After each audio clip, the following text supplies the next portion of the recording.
저희가 예전에 테슬라에 대해서 언급을 하면서 앨런 머스크가 벌여놓은 다양한 사업에 대해서 한번 조망해 본 적이 있었는데요. 세계 전기차 1위인 테슬라, 그리고 민간 우주 탐사 기업인 스페이스X, 태양광 패널을 만드는 솔라시티, 지하 터널을 초고속으로 달리는 진공 튜브 자기부상 열차를 만드는 보링컴퍼니, 그리고 인간 두뇌에 칩을 심어서 컴퓨터와 연결하는 뉴럴링크까지 살펴본 적이 있습니다. 다양한 분야에 걸쳐서 괴기하기까지 한 아이디어들을 실현해 나가고 있는 사람이 바로 앨런 머스크인데요. 특히 기술 개발에도 굉장히 깊숙이 개입되어 있습니다. 예를 들어서 스페이스X에서는 앨런 머스크가 CEO인 동시에 CTO를 맡고 있습니다. CTO는 기술 개발 책임자죠. 실질적인 엔지니어들은 따로 있지만 그만큼 앨런 머스크가 직접 세세하게 챙긴다는 이야기가 되겠습니다.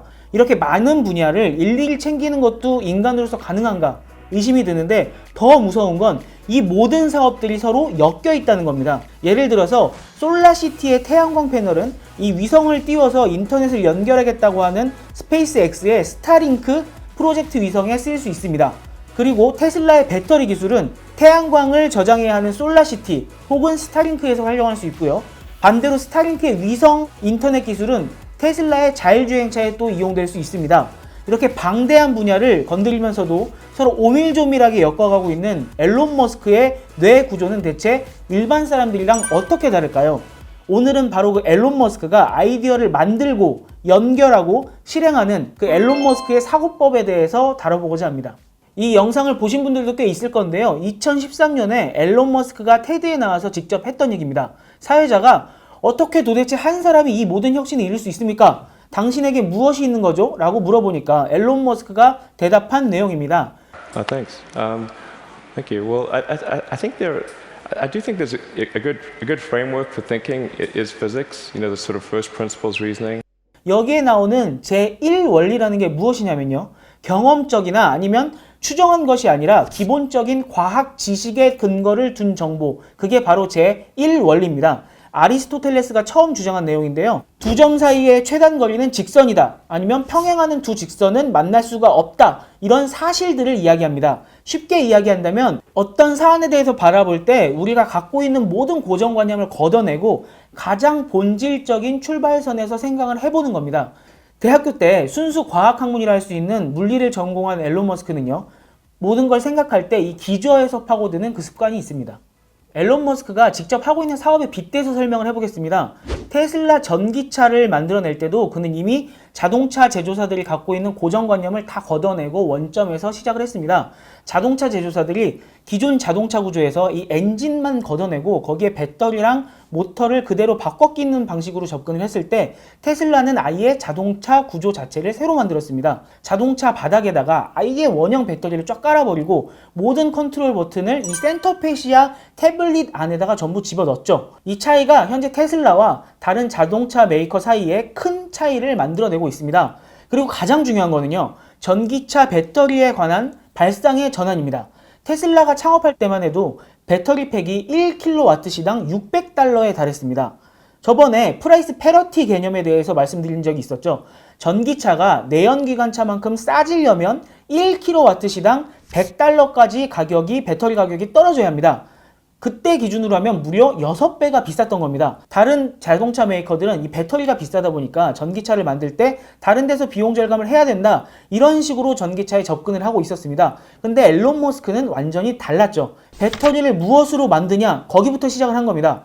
배터리를 살펴보니까 니켈, 알루미늄, 탄소광, 강철 등으로 만든다는 거죠. 그래서 이 원료들을 런던 금속거래소에서 직접 사서 배터리를 만든다면 얼마일까 계산을 해봤더니 1kW시당 80달러밖에 되지 않았다는 겁니다.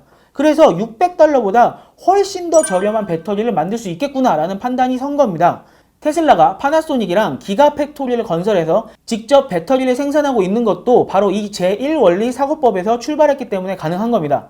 우리는 이 기가팩토리의 규모에 대해서만 놀라고 있는데요. 사실 진짜 놀라야 할 부분은 전기차의 핵심인 이 전기차 배터리, 비싼 가격의 배터리를 본인이 직접 낮춰서 전기차의 경쟁력을 확보하겠다라고 한 이 발상의 전환이 더 놀라운 것입니다.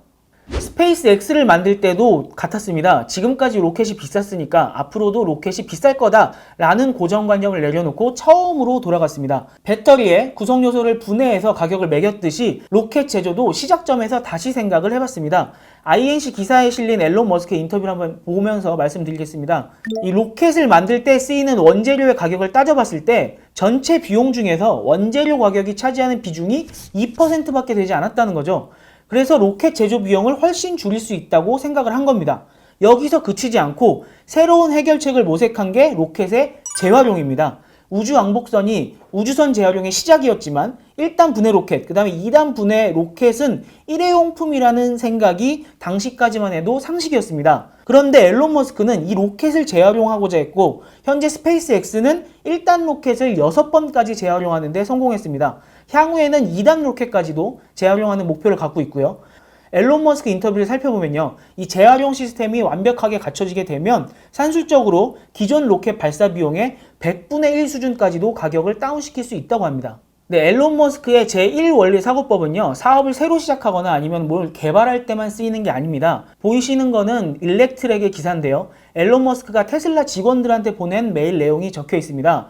이 중간 내용을 보시면 결국 비용 절감을 요구하면서 제1원리 사고법을 직원들에게 강조하고 있습니다. 의뢰 당연하다고 생각했던 비용 구조를 다 해체해서 출발선에서 생각을 해보자는 거죠. 대기업들은 2차 벤더, 3차 벤더로 이어지는 하청 구조를 당연하게 생각합니다. 그런데 하청, 재하청 구조로 가면 쓸데없는 비용이 추가될 수밖에 없죠. 앨런 머스크는 실제로 일하는 사람을 찾아서 그 사람이랑 직접 계약하라 라는 이야기를 하고 있는 겁니다. 심지어 앨런 머스크는요, 독서를 할 때도 이 제1원리 사고법을 적용해서 책을 읽습니다. 보시는 문장은 앨런 머스크가 직접 이야기한 내용인데요. 무슨 이야기냐면요. 책이 이야기하고자 하는 본질을 파고들어서 그 핵심을 일단 파악한 후에 그 핵심이 어떤 소주제들로 나눠져 있는지 큰 가지를 파악을 하고 그 이후에 세부적인 요소들을 머릿속에 하나씩 그려 나간다는 겁니다. 책 한 권을 읽더라도 보이는 글자 그대로 그냥 읽고 치우는 게 아니라 책의 내용을 하나하나 분해한 다음에 자신만의 나무 한 그루로 그려낸다는 거죠. 그래야만 핵심 주제서부터 나뭇잎 하나하나까지도 자신의 머릿속에 남을 수 있다는 겁니다. 자, 앨런 머스크의 제1원리 사고법이 뭔지는 이제 아셨을 겁니다. 근데 여기에 뭐가 더해지느냐? 머스크는 일중독입니다. 일주일에 80시간에서 100시간 일하는 걸로 유명합니다. 일주일 내내 일한다고 쳐도 하루에 15시간 일하는 겁니다. 여러분도 아마 친구 만나셔서 이런 얘기 하신 적 있을 거예요.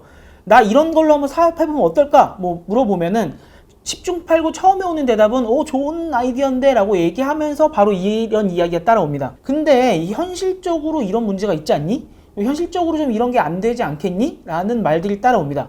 근데 이 현실적으로 라고 하는 말들이 대부분 제1원리 사고법으로 파고 들어가면 해결이 가능한 문제들입니다. 그리고 현실적으로 어렵다는 얘기는 결국 노력과 시간이 굉장히 많이 필요하다는 얘기인데 일주일에 100시간쯤 일하면 안 되는 일이 없겠죠. 그래서 앨런 머스크는 우리 같은 사람이 말하는 현실적으로 이래서는 안 돼 라는 게 통하지가 않습니다. 그래서 앨런 머스크의 가장 큰 성공 비결이 뭐냐라고 하면은 그에 대한 대답은 실패에 대한 공감이 없다는 겁니다. 이건 제가 드리는 말씀이 아니고요. 앨런 머스크의 최측근이라고 할 수 있는 짐 캔트럴 스페이스X 창립 멤버이자 전 부사장이 한 이야기입니다. 이 이야기를 한번 보시면요. 누구나 그건 이래서 안 돼 라고 할 때 앨런 머스크는 안 될 이유가 뭐야? 라고 반문하고 집요하게 성공으로 이끌어낸다는 거죠. 이 짐 캔트럴이 한 이야기를 조금 더 보시죠. 티타임즈 카드뉴스에 실린 내용인데요. 더 자세한 이야기는 한번 카드뉴스를 직접 보시고요. 어떤 이야기인지 좀 간추려서 말씀을 드리면 이미 성공적으로 사업을 진행하고 있는 이 스페이스X가 주위에서 처음에 봤을 때는 얼마나 터무니없는 도전이었는지가 단적으로 드러나는 그 예입니다. 스페이스X를 시작하려 했을 때 앨런 머스크는 로켓, 우주 탐사에 대해서 아는 게 하나도 없었다고 합니다. 근데도 전 재산을 투자할 계획을 갖고 있을 만큼 실패는 생각조차 하지 않았다고 합니다. 반드시 성공한다는 확신이 있었기 때문에 앨런 머스크는 바닥부터 꼼꼼히 준비해 나갔습니다. 그 시작은 짐 캔트럴이 갖고 있었던 대학 교재, 그 다음에 책들을 모조리 빌려가서 읽는 것이었고요. 그와 동시에 우주 탐사에 관련된 모든 사람들을 다 만나고 다녔다고 합니다. 마치 자신이 우주 비행사라도 된 양 모든 사람들을 만나고 공부하는데 푹 빠져 있었다는 거죠. 반대로 짐 캔트럴은 화성에 인간을 보내겠다는 이 앨런 머스크의 목표가 정말 실현될 수 있을까? 라고 생각하고 스페이스를 떠나게 됩니다. 둘 중 누가 옳았을까요? 결론은 누구나 다 알다시피 짐 캔트럴이 아닌 앨런 머스크가 옳았습니다. 스페이스X는 현재 1단 로켓을 6번이나 재활용하면서 발사 비용을 어마어마하게 줄여놨습니다. 짐 캔트럴은 이때 장애물을 극복한 앨런 머스크를 보면서 자신의 생각을 고쳐 먹었다고 합니다. 그가 본 앨런 머스크는요, 첫째로 목표를 세울 때 그게 정확히 의미하는 바가 무엇인지 그리고 어떤 가치가 있는지 이해하는 데 많은 노력을 일단 기울이고요. 그 다음에 그런 식으로 확고한 목표를 세우고 나면 관련된 분야의 모든 것을 배우고 학습한다는 겁니다. 수단과 방법을 가리지 않고 최대한 많은 것들을 받아들이고 또 그 분야의 전문가가 된 다음에 설령 어려움이 닥쳐도 흔들리지 않고 나아가기 때문에 실패하지 않는다는 겁니다.